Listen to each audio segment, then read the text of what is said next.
At 3 a.m., my son called me. Help! I was robbed and abandoned 200 miles from home. When I got there, I found him freezing in the storm. He had been left behind by my daughter-in-law and her lover. The next day, I put my plan into action. Both of them fainted at what I did. I'm glad to have you here. Follow my story until the end and comment the city you're watching from, so I can see how far my story has reached. The phone rang at exactly 3:14 in the morning. I know because I stared at the red numbers on my bedside clock for a full 10 seconds before my hand fumbled for the receiver. In 57 years of life, I'd learned that calls at this hour never brought good news. Mom? Wesley's voice cracked through the static, barely recognizable.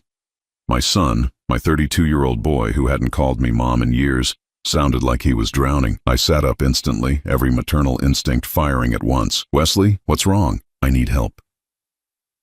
The words came out in a broken whisper. I'm stranded. Maisie. She left me here. 200 miles from home, and there's this storm, and I don't have anywhere to go. My heart clenched. Wesley had been married to Maisie for 3 years, and in that time, our relationship had grown distant. She had a way of making plans that never included me, of steering conversations away whenever I tried to connect with my son. I'd told myself it was normal. Newlyweds needed space. But hearing him now, so broken and desperate, I realized how wrong I'd been. Where are you exactly? I was already throwing on clothes, grabbing my car keys. Some motel outside Bakersfield. The Sunset Inn on Highway 99. Mom, I'm so sorry to call you like this, but I didn't know who else. Don't you dare apologize. I cut him off, my voice fierce with protective love. I hadn't felt this strongly in years. I'm coming to get you right now. The drive through the night felt eternal. Rain pelted my windshield so hard the wipers could barely keep up. Every few miles I'd hit a patch where the wind nearly pushed my car off the road. All I could think about was Wesley, alone and abandoned in this weather. What kind of woman leaves her husband stranded 200 miles from home? What kind of emergency could have been so urgent that she couldn't wait for him to come with her, then so unimportant that she could just abandon him? The questions churned in my mind as I gripped the steering wheel, my knuckles white against the black leather. I'd never liked Maisie much, if I'm being honest. There was something about her smile that never quite reached her eyes, something calculating in the way she watched people. But Wesley loved her, or thought he did, and I'd kept my concerns to myself. Maybe that had been my first mistake. When I finally pulled into the parking lot of the Sunset Inn, my heart nearly broke. There was Wesley, sitting on a bench outside the motel office, soaked to the bone, despite the thin overhang. His shoulders were hunched against the cold, and he looked smaller somehow, diminished in a way that had nothing to do with the storm. I ran to him, not caring about the rain. Wesley, honey, oh my God. He looked up at me, and I saw something in his eyes I hadn't seen since he was a little boy having a nightmare. Pure, vulnerable fear.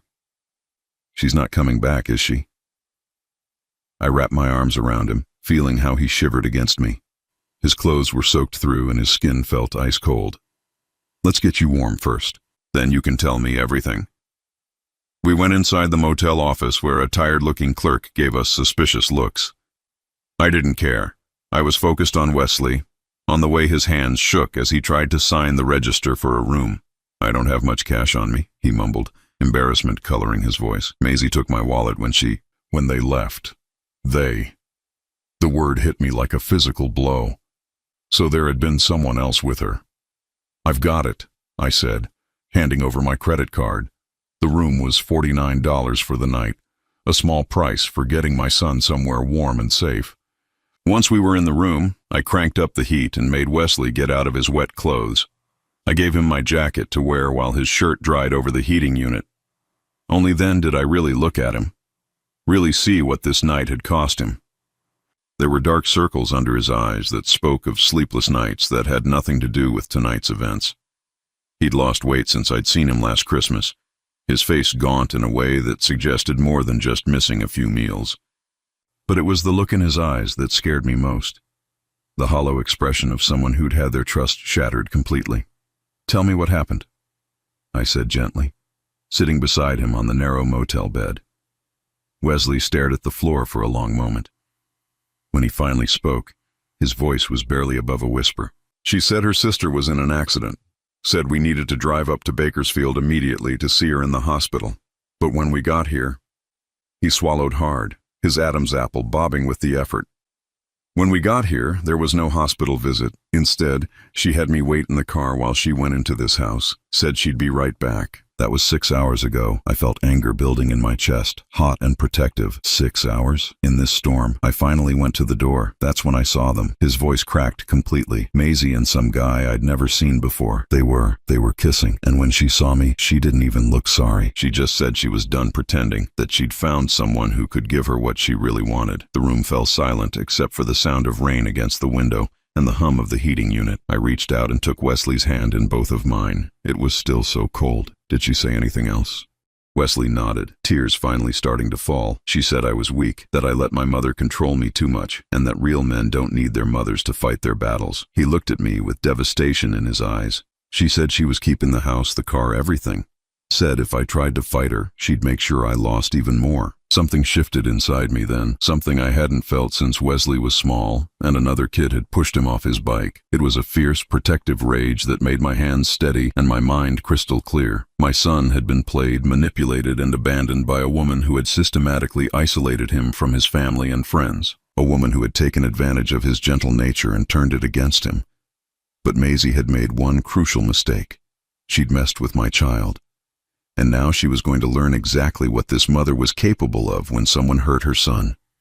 Wesley fell asleep around dawn, exhausted from the emotional trauma and the cold. I sat in the uncomfortable motel chair watching him breathe and began planning. For the first time in 3 years, I had my son back, broken and hurt, but back. Maisie thought she'd won. She thought Wesley would just disappear quietly, that he'd be too embarrassed and defeated to fight back. She didn't know his mother very well. The drive back home took 4 hours. Wesley slept for most of it, curled up in the passenger seat like he used to do when he was young and we'd take long road trips. But this wasn't a vacation, and my 32-year-old son shouldn't have been broken enough to sleep like an exhausted child. Every few minutes I'd glance over at him and feel that protective rage building stronger. His face was peaceful in sleep, but I could see the stress lines that hadn't been there before his marriage. When had he gotten so thin? When had those shadows appeared under his eyes? When had I stopped really looking at my son? As we got closer to home, Wesley began to stir. He opened his eyes and stared out the window for a moment, like he was trying to remember where he was and why. "How are you feeling?" I asked softly. He rubbed his face with both hands. "Like I've been hit by a truck." He paused, then added with bitter laughter, "Or like I've just realized my entire marriage was a lie. Do you want to talk about it?" Wesley was quiet for so long I thought he might have decided not to answer. Then he started talking, and once he began, it all came pouring out like water through a broken dam. "It started about 6 months ago," he said, still staring out the window. "Maisie began having these girls' nights that would last until 3 or 4 in the morning. When I asked about them, she'd get defensive, say I was being controlling like my mother. I bit back the response that rose to my lips.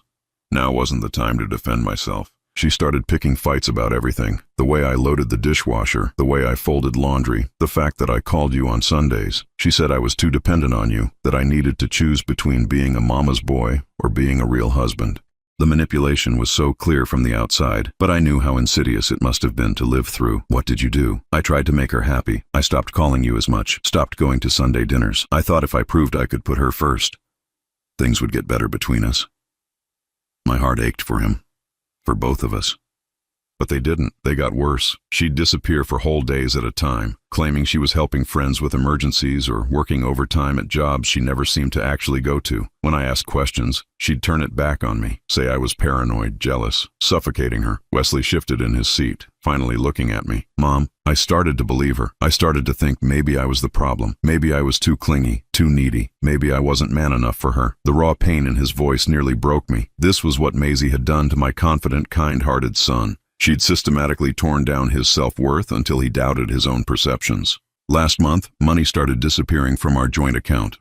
When I confronted her about it, she said she'd been buying things for the house, but I never saw any new purchases.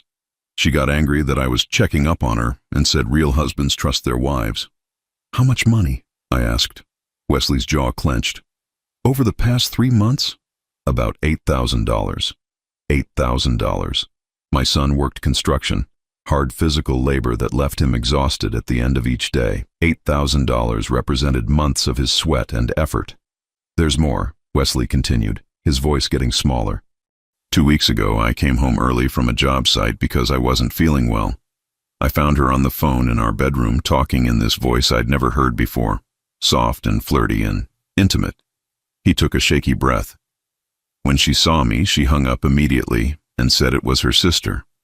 But when I asked how her sister was doing later, she had no idea what I was talking about.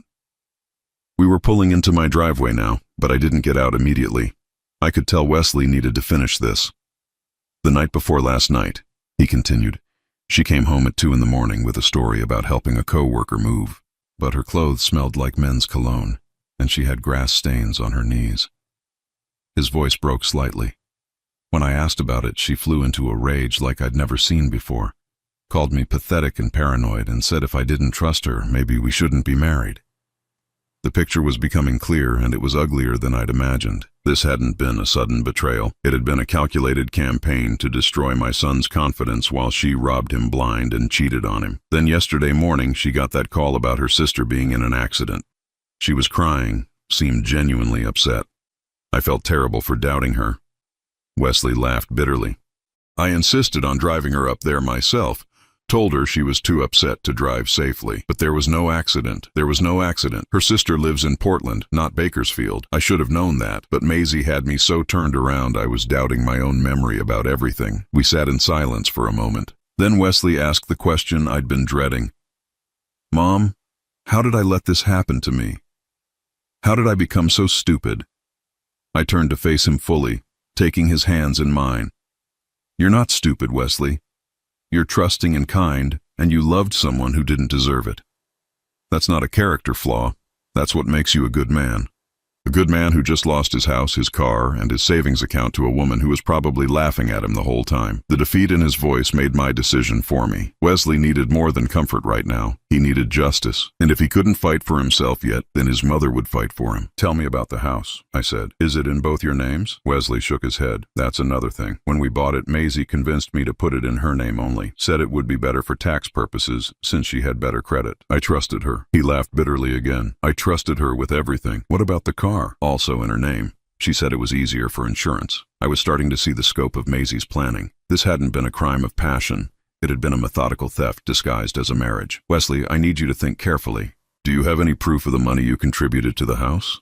Bank statements, receipts, anything?" He nodded slowly. "I kept records of all my deposits, all the home improvement money I spent. Why? Because your wife may think she's won, but she doesn't know what she's dealing with yet." As we finally got out of the car and headed into my house, I was already formulating a plan. Maisie had spent 3 years isolating my son from his family, systematically destroying his confidence and stealing his money. She'd abandoned him in a storm 200 miles from home without a second thought. She thought Wesley would slink away quietly, too embarrassed and broken to fight back. But Maisie had forgotten something important. Wesley wasn't alone anymore. He had his mother back, and this mother was done playing nice. For the first week, I focused entirely on Wesley. My son was more broken than I'd initially realized, and watching him try to rebuild even the basic routines of daily life broke my heart repeatedly. He'd sit at my kitchen table for an hour in the mornings, just staring at his coffee cup like he was trying to solve some impossible puzzle. When the phone rang, he'd flinch. When I asked what he wanted for dinner, he'd look genuinely confused, as if the concept of having preferences had been stripped away from him. "I don't know," he'd say to the simplest questions. "I don't know what I like anymore." That's what Maisie had done to him. She'd spent 3 years teaching him that his opinions didn't matter, that his wants were inconvenient, that his very existence was somehow too much. She'd turned my confident, decisive son into someone who was afraid to have preferences about his own life. But I also saw glimpses of the man he used to be. When he helped me fix the squeaky hinge on my garden gate, his hands moved with the same sure competence they'd always had. When my neighbor, Mrs. Patterson, mentioned her grandson was struggling with bullies at school, Wesley spent 20 minutes giving thoughtful, caring advice. The core of who Wesley was hadn't been destroyed. It had just been buried under 3 years of systematic emotional abuse. On day 8, while Wesley was taking his afternoon nap, another sign of how emotionally exhausted he was, I decided it was time to start gathering information. I sat down at my computer and began researching everything I could about Maisie Collins, the woman who had married my son. What I found was illuminating and infuriating. Maisie had been married before Wesley. Twice, actually. Her first marriage had lasted 18 months and ended in a messy divorce where she'd accused her husband of being controlling and abusive. Her second marriage lasted 2 years and ended the same way, with allegations of emotional abuse and her taking half of everything in the settlement. I found the court records online. In both cases, Maisie had claimed financial hardship and emotional trauma. In both cases, she'd walked away with significant settlements and property. And in both cases, her ex-husbands had been described by friends and family as gentle, kind men who seemed broken by the experience. Wesley was just the latest in a pattern. I printed everything out and created a file. Then I started digging deeper. Maisie's social media told an interesting story. Her Facebook page was full of photos from the past 6 months showing her at expensive restaurants, wearing new jewelry, taking weekend trips to places like Napa Valley and San Diego, all while claiming to Wesley that money was tight and they needed to be careful about spending. But the most revealing thing was a photo from 3 weeks ago. Maisie at some upscale bar, her arm around a man I didn't recognize. The caption read, "Finally found someone who appreciates the real me," with a heart emoji. 3 weeks ago, while she was still married to my son, still living in the house he'd helped pay for, still taking money from their joint account. I cross-referenced the man in the photo with her other social media posts. His name was Derek Chen, and according to his LinkedIn profile, he was a regional sales manager for a tech company. He drove a BMW, lived in a condo in the expensive part of town, and based on his posts, had no idea that his new girlfriend was still married. This was getting interesting. I spent the next few days conducting what I started thinking of as surveillance, though I was careful never to call it that out loud. I drove by the house Wesley and Maisie had shared, the house that was legally in her name, but had been paid for largely with his money. Sure enough, there was a dark blue BMW parked in the driveway, Derek's car. I watched from down the street as they came and went. Maisie had clearly moved Derek in already. Less than 2 weeks after abandoning Wesley in that storm, they looked comfortable together, familiar in a way that suggested this relationship had been going on for much longer than 3 weeks. On the third day of my watching, I saw something that made my blood boil. They were loading Wesley's belongings into garbage bags and setting them out on the curb. His tools, his clothes, his books, everything that represented his life being treated like trash. I waited until they went back inside, then drove over and loaded everything into my car. It took 3 trips, but I saved what I could of my son's possessions. The symbolism wasn't lost on me. Maisie was literally throwing Wesley away, and I was picking up the pieces. That night, Wesley came into the kitchen while I was sorting through his rescued belongings. "Where did you get all this?" he asked, his voice thick with emotion as he picked up a photo of us from his high school graduation. "It was on the curb at your house. I thought you might want it back." He sat down heavily at the table, cradling the photo like it was something precious. She threw away everything, even the watch my grandfather left me. I reached into one of the bags and pulled out the watch, a simple silver Timex that had been worn smooth by 3 generations of hands. Not everything. Wesley's eyes filled with tears as I placed it in his palm. I thought it was gone forever. "Some things are worth fighting for," I said quietly. "Some people are worth fighting for." He looked at me then, really looked at me, and I saw something shift in his expression. A spark of the man he used to be. "What are you planning, Mom?" I could have lied to him, told him I wasn't planning anything, but Wesley deserved the truth, and more importantly, he deserved the chance to be part of his own recovery. "I'm planning to make sure Maisie doesn't get to do this to anyone else, and I'm planning to get back what she stole from you. She's not going to just give it back because we ask nicely." "No," I agreed. "She's not." Wesley was quiet for a long moment, turning his grandfather's watch over in his hands. "What do you need me to do?" The question filled me with fierce pride. My son was ready to fight back. "I need you to help me gather evidence, bank records, receipts, anything that shows what you contributed to the house and what she took from the joint account. I have most of that stuff in a box in my truck." "Good.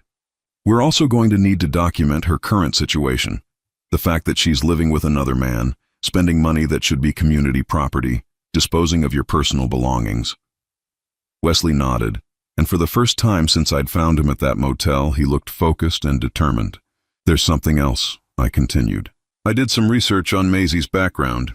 You're not her first husband, Wesley. She's done this before twice, and both times she walked away with everything while her ex-husbands were left with nothing. I watched his face as this information sank in. Instead of making him feel worse, it seemed to strengthen his resolve. So this was never about love, he said quietly. This was always a business arrangement for her. I believe so, yes. Wesley was quiet for several minutes, just sitting there holding his grandfather's watch. Finally, he looked up at me with eyes that were clearer than they'd been since the night I'd rescued him. When do we start? I smiled at my son, feeling something fierce and protective and absolutely determined settle into my bones. We already have. That night, I lay in bed making lists and plans. Maisie thought she was safe, thought she'd covered all her bases, and that Wesley would just disappear quietly into the background of her life. She was about to learn how wrong she was. Because while she'd been busy manipulating my son, I'd been spending 57 years learning how the world really worked. I'd been a single mother, a working woman, someone who'd had to fight for everything I'd ever achieved. Maisie had picked the wrong family to mess with. The breakthrough came from an unexpected source. I was at the grocery store, minding my own business in the produce section, when I heard a familiar voice behind me. I'm telling you, Linda, she took him for everything he had. Poor David never saw it coming. I turned around to see Nancy Morrison, a woman I'd known peripherally from church functions over the years. She was talking to another woman about someone's divorce, but something about the way she described the situation made my ears perk up. "Excuse me, Nancy," I said, approaching them casually. I couldn't help but overhear. "You were talking about someone's divorce?" Nancy looked a little embarrassed at being overheard gossiping, but she nodded. "My neighbor David. He went through a terrible divorce about 4 years ago. His wife cleaned him out completely, then claimed he was abusive when he tried to fight for his fair share." My heart started beating faster. "What was his wife's name?"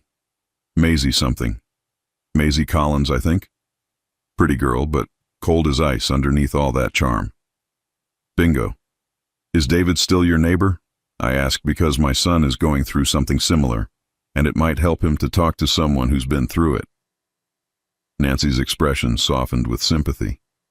"Oh, honey, I'm so sorry. Yes, David still lives next door. He'd probably be happy to talk. He's still pretty bitter about the whole thing, and I can't blame him." That afternoon, I found myself sitting in David Martinez's modest living room, listening to a story that was eerily familiar. David was a soft-spoken man in his 40s who worked as an accountant. He'd met Maisie at a coffee shop, been charmed by her attention and apparent vulnerability. "She had this way of making you feel like you were the most important person in the world," he told me, his voice still carrying pain 4 years later, at least at first. The pattern was exactly what Wesley had experienced. The gradual isolation from friends and family, the picking fights about everything, the mysterious disappearances and financial discrepancies. "I started keeping records after the first year," David said, pulling out a thick folder. "Something felt off, but she made me feel like I was paranoid for questioning her. Turns out my instincts were right." He showed me bank statements, receipts, phone records, evidence of a systematic campaign to drain his accounts while building a case that he was controlling and abusive. She had this friend, another woman who went through the same thing with her first husband. They'd coach each other on what to say in court, how to make their husbands look bad. Another victim? David shook his head grimly. Another predator. They worked together, sharing strategies. I found out later that Maisie had done this twice before me, and her friend had done it 3 times. This was bigger than I'd thought. This wasn't just one woman making bad choices. This was a pattern of deliberate, calculated fraud. "David, would you be willing to testify about your experience if it came to that? My son is in the same situation you were in." He didn't hesitate. "Absolutely. That woman destroyed my life for 3 years. If I can help prevent her from doing it to someone else, I'm in." I left David's house with copies of his documentation and a fire burning in my chest. Maisie wasn't just a cheating wife. She was a serial predator who targeted kind, gentle men and systematically destroyed them. That evening, I called Wesley into the kitchen and spread David's papers out on the table next to the evidence we'd been gathering about his own situation. "Look at this," I said, pointing to the patterns. "The timeline, the methods, even some of the specific accusations she made. It's all identical to what she did to you." Wesley studied the documents with growing amazement. It's like she was following a script. She was. This is what she does, Wesley. You weren't unlucky in love. You were targeted by someone who makes a living destroying good men. Over the next week, I used the information David had given me to track down Maisie's first husband, Michael Rodriguez. He was harder to find. He'd moved across the country after his divorce. But when I finally reached him by phone, his story was the same. She came into my life like a whirlwind, Michael told me. Beautiful, charming, seemed to really need someone to take care of her. Within 6 months, she'd moved in. Within a year, we were married. Within 18 months, she'd taken half of everything I owned and disappeared with some guy she claimed was just a friend. 3 victims, all telling the same story, all decent men who'd been targeted, manipulated, and discarded when Maisie had extracted everything she could from them. But I wasn't done investigating. I hired a private investigator, something I never thought I'd do in my life, but desperate times called for desperate measures. His name was Frank Petrosky, a retired police detective who specialized in domestic cases. What you're describing sounds like a pattern of marriage fraud, Frank told me during our first meeting. It's more common than people think, but it's hard to prosecute because the emotional manipulation makes the victims look complicit. What can we do about it? We build an airtight case, document everything, the pattern of behavior, the financial fraud, the false statements she's made. If we can establish that this was premeditated and part of a larger scheme, we might have criminal charges to work with, not just civil ones. Frank's investigation over the following 2 weeks uncovered even more damaging information. Maisie had credit cards in Wesley's name that he didn't know about, totaling over $12,000 in debt. She'd taken out a loan against the house that Wesley had helped pay for but wasn't legally entitled to because she'd convinced him to put it in her name only. Most damning of all, Frank found evidence that Maisie had been planning her exit strategy for months. She'd opened bank accounts in her own name, transferred money systematically, and had been communicating with Derek Chen for over 6 months before she finally abandoned Wesley. She didn't meet this guy after your son, Frank explained, showing me phone records and social media evidence. She was with him the whole time. This was a planned operation. The scope of the betrayal was staggering. While Wesley had been trying desperately to save his marriage, working extra hours to pay for the house and the lifestyle Maisie demanded, she'd been systematically stealing from him and planning her escape with another man. But the most important thing Frank discovered was that Derek Chen had no idea Maisie was married. According to Frank's investigation, she'd told Derek that Wesley was an abusive ex-boyfriend who was stalking her. She's playing both sides, Frank told me. Your son thinks he's been abandoned for another man, and the other man thinks he's rescuing her from an abusive relationship. This gave me an idea. A terrible, brilliant, absolutely perfect idea. That night I sat Wesley down and laid out everything we'd learned. All of it. The pattern with her previous marriages, the financial fraud, the fact that her relationship with Derek had been going on for months. Everything. Wesley listened in silence, his face growing harder with each revelation. She never loved me at all, he said finally. It wasn't a question. No, honey, I don't think she did. And Derek doesn't know any of this? Not according to Frank's investigation. She's told him you're a stalker ex-boyfriend. Wesley was quiet for a long time, staring at the pile of evidence that represented 3 years of systematic deception. What's the plan, Mom? I smiled at my son, feeling that fierce protective instinct crystallize into something sharp and focused. We're going to give both of them exactly what they deserve, and we're going to do it in a way that ensures Maisie never gets the chance to do this to anyone else. The look in Wesley's eyes told me he was ready for whatever came next. Maisie had made her biggest mistake when she underestimated what a mother would do to protect her child. The opportunity presented itself on a Saturday afternoon in March. Frank had been monitoring Maisie's social media, and she'd posted about hosting a housewarming party for her and Derek's new life together. The irony wasn't lost on me. She was throwing a party in the house my son had helped pay for, celebrating a relationship built on lies and theft. But her arrogance was about to become her downfall. I spent the week before the party making final preparations.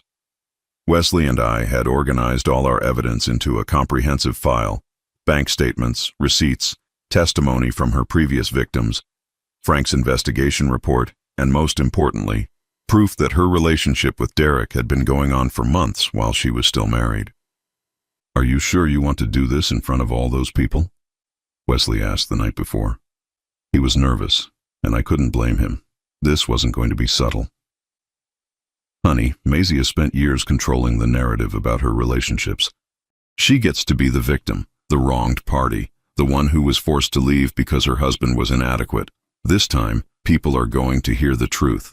Frank had helped us identify several of the people who would be at the party. Derek's co-workers, some of Maisie's friends, a few neighbors. These were the people who had probably heard Maisie's version of events. That Wesley was an abusive ex who couldn't handle her success and independence. It was time they heard the real story. I arrived at the party at 7:30, carrying a gift bag and wearing my most pleasant smile. The house looked different from when Wesley had lived there.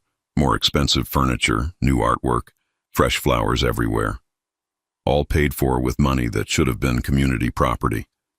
Maisie answered the door herself, and I watched her face cycle through confusion, recognition, and barely controlled panic in the space of about 3 seconds. "Daryl, what are you? How did you know about the party?" "Social media," I said cheerfully, holding up the gift bag. "I brought a housewarming present. I hope you don't mind me stopping by." Before she could object, I stepped past her into the living room. The space was full of people, maybe 20 or 25 guests, all holding wine glasses and chatting comfortably. Derek was across the room talking to a group of men I assumed were his co-workers. Maisie followed me, her voice tight with forced politeness. "This is really not a good time, Daryl. This is a private party." "Oh, I understand completely. I just wanted to congratulate you both on your new relationship. It's so refreshing to see young love, especially when it's been going on for so long." I said it loud enough for several nearby guests to hear, and I saw a few heads turn in our direction. Maisie's smile became strained. "I'm not sure what you mean." "Derek seems like such a nice man. I'm sure he has no idea what he's gotten himself into." Now I definitely had people's attention. Conversations were slowing down, and I could feel the energy in the room shifting. Derek had noticed the commotion and was making his way over. He was handsome in a conventional way, dressed in an expensive sweater and designer jeans. The kind of man who clearly had money and was used to getting what he wanted. "Daryl, I think you should leave," Maisie said, her voice losing its pretense of warmth. "Actually, I think Derek should hear what I have to say first." I turned to face him as he approached. "Derek, I'm Daryl, Wesley's mother." I watched his face carefully as I said Wesley's name. There was a flicker of recognition, followed by something that looked like wariness. "Wesley," he repeated slowly. "Maisie's husband," I clarified, and the room went completely silent. Derek's face went pale. "Her what?" "Her husband. They've been married for 3 years. Well, technically still married, since no divorce papers have been filed yet." The silence in the room was deafening. Every conversation had stopped, and all eyes were on the three of us. Derek turned to Maisie, his voice barely controlled. "You told me he was your abusive ex-boyfriend. You said you were afraid of him." "He is," Maisie said quickly, but her voice was shaking now. "Daryl, you need to leave. You're causing a scene." "Am I?"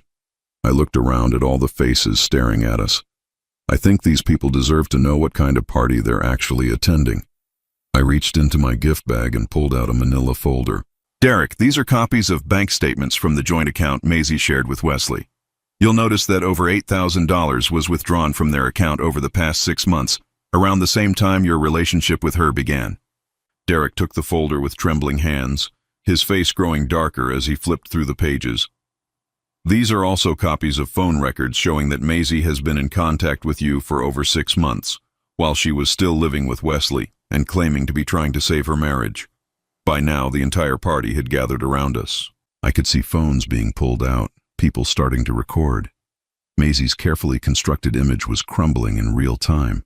She told me they'd been broken up for over a year. Derek said, his voice hollow. She said he was stalking her, that she was afraid to be alone. "Wesley is one of the gentlest men you'll ever meet," I said firmly. "But he's not the first man Maisie has done this to. She's been married 3 times, and each time she's taken everything she could get and moved on to the next victim." I pulled out more papers from the folder. These are statements from her previous husbands, David Martinez and Michael Rodriguez.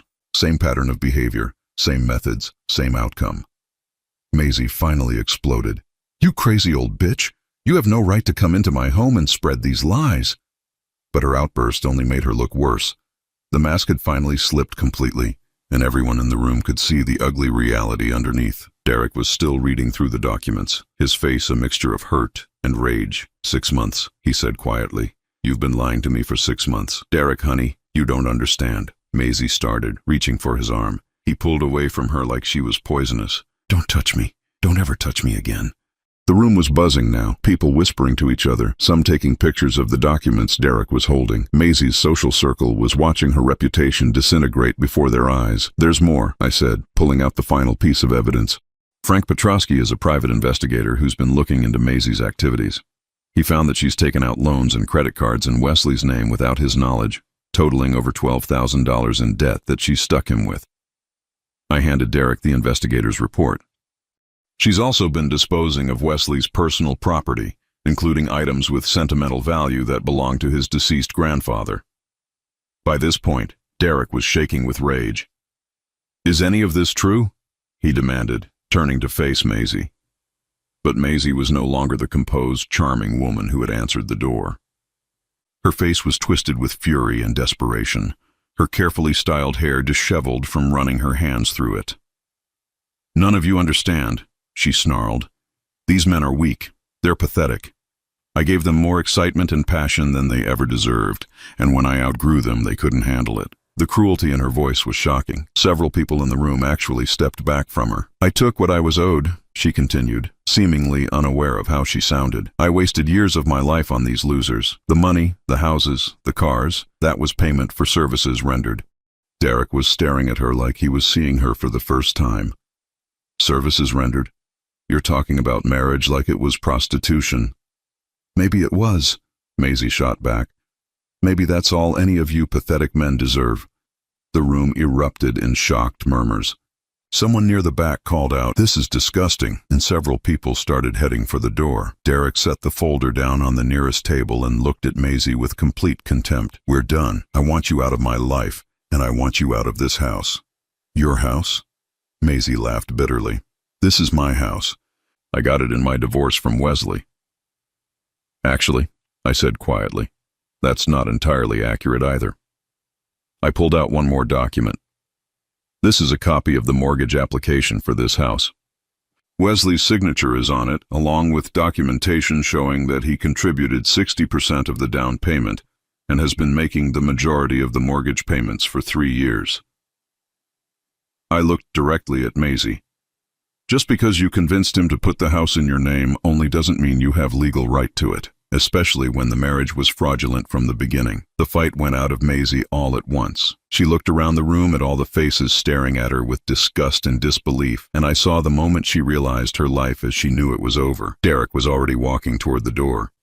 I'm calling my lawyer first thing Monday morning, he said without looking back. I want to know what other lies you've told me. As the guests filed out of the house, many of them stopping to express their sympathy to me and their disgust at what they'd witnessed, Maisie stood alone in the middle of her stolen living room. This isn't over, she said to me, but her voice had lost all its power. Yes, it is, I replied calmly. This is exactly how it ends for women like you. I walked out of that house feeling lighter than I had in months. Maisie's web of lies had been exposed, her victims had found each other, and her newest target had escaped before she could destroy him too. But most importantly, my son was going to get justice. The aftermath came swift and decisive. Derek, as it turned out, wasn't just hurt. He was furious at being manipulated, and he had resources to do something about it. By Monday morning, he'd filed a restraining order against Maisie and demanded she vacate the house immediately, since he'd been paying for utilities and improvements under the assumption that she was a single woman escaping an abusive relationship. Wesley and I met with our lawyer Tuesday morning. Armed with all the evidence we'd gathered, the financial records, the testimony from Maisie's previous victims, Frank's investigation report, and documentation of the fraudulent loans and credit cards, we had a case that made our attorney's eyes light up. This is fraud, plain and simple, she told us. Not just civil fraud, but potentially criminal. The systematic nature of it, the pattern across multiple marriages, the forged documents. This goes way beyond a messy divorce. Within 2 weeks, Maisie's carefully constructed world had completely collapsed. Derek had kicked her out of the house and was pursuing his own legal action for fraud and emotional distress. Wesley's lawyer had filed for an emergency hearing to freeze all jointly held assets and recover the money she'd stolen. Most importantly, the district attorney's office was reviewing the case for possible criminal charges. But the real victory wasn't legal, it was personal. I watched my son transform over those weeks from a broken, defeated man back into the strong, confident person I'd raised. It started small. Wesley began sleeping through the night again, stopped flinching when the phone rang, started having opinions about what he wanted for dinner. "You know what I realized?" he told me one morning over coffee. "I spent 3 years walking on eggshells, trying to anticipate what would set her off next. I forgot what it felt like to just be myself. And how does it feel now?" He smiled, a real smile, not the careful, cautious expression he'd worn for so long.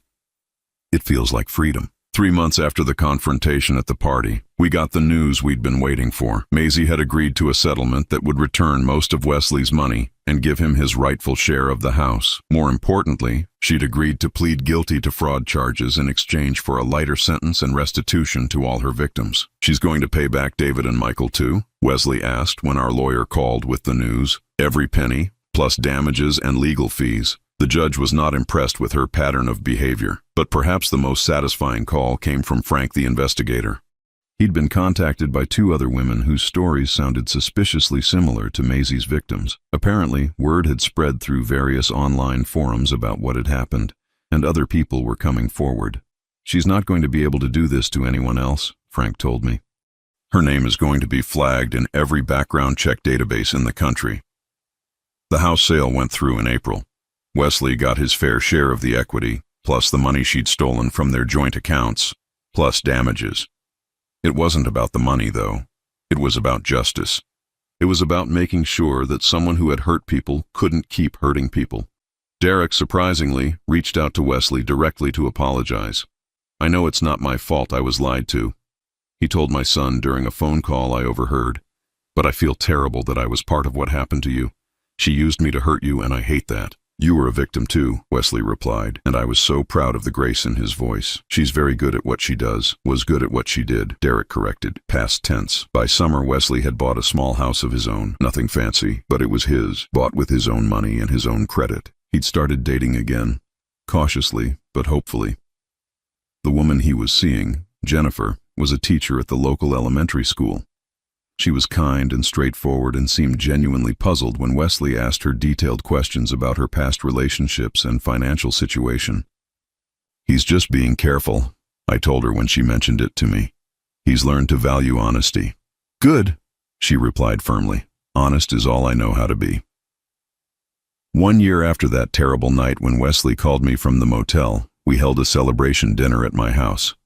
Wesley and Jennifer were there, along with David Martinez and Michael Rodriguez, who had both become genuine friends through this experience. Frank the investigator came too, along with our lawyer and even Derek, who had become an unlikely ally in the whole situation. "I keep thinking about that night in the storm," Wesley said during dinner. "At the time, it felt like the worst thing that had ever happened to me. But if Maisie hadn't abandoned me there, I might never have gotten free of her." "Sometimes the worst moments lead to the best outcomes," David added. "I spent 4 years thinking I was the problem in my marriage. Now I know the truth, and I'm dating someone who actually likes me for who I am." Michael nodded in agreement. "It's weird to say this, but I'm grateful it all came out. I was starting to think I was losing my mind as the evening wound down and our guests started to leave. Wesley helped me clean up the kitchen. We worked in comfortable silence for a while, loading the dishwasher and putting away leftovers. "Mom," he said finally, "I never thanked you properly." "For what?" "For not giving up on me, for fighting for me when I couldn't fight for myself, for showing me that I was worth fighting for." I stopped what I was doing and really looked at my son. He was healthy again, confident again, himself again.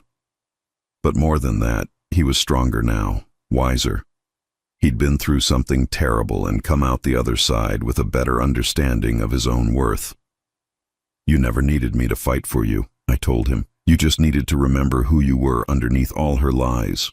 "Maybe, but I don't think I could have remembered on my own." We finished cleaning in comfortable silence, and as Wesley was getting ready to leave, He paused at the door. "You know what the best part is?" he said. "What's that?" "I'm not angry anymore. For a while there, I was so furious I could barely see straight, but now I just feel free. She can't hurt me anymore, and she can't hurt anyone else.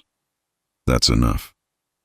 As I watched my son drive away that night, I reflected on everything that had happened. Maisie had tried to destroy Wesley, to break him down and steal everything of value from his life. She'd succeeded for a while, but in the end her own arrogance had been her downfall. The night she abandoned my son in that storm, she thought she was discarding him like trash. What she didn't realize was that she was giving him back to the people who truly loved him. She was giving him back to me. And a mother's love, when it's focused and determined and absolutely furious, is not something to be underestimated. 6 months later, I got a call from a woman named Sarah whose story sounded familiar. Her husband had mentioned my name. Apparently, word was spreading through support groups about what we'd accomplished. "I think my sister-in-law is doing to my brother what Maisie did to your son," she told me. "Would you be willing to talk to me about how you built your case?" I looked at the framed photo on my kitchen table, Wesley and Jennifer at his housewarming party, both of them grinning at the camera with the easy happiness of people who have nothing to hide. "Of course," I told Sarah. "Let me tell you what I learned about fighting for the people you love. Because some battles are worth fighting, and some people are worth saving. And sometimes the person doing the saving is a 57-year-old mother who refuses to let anyone hurt her child.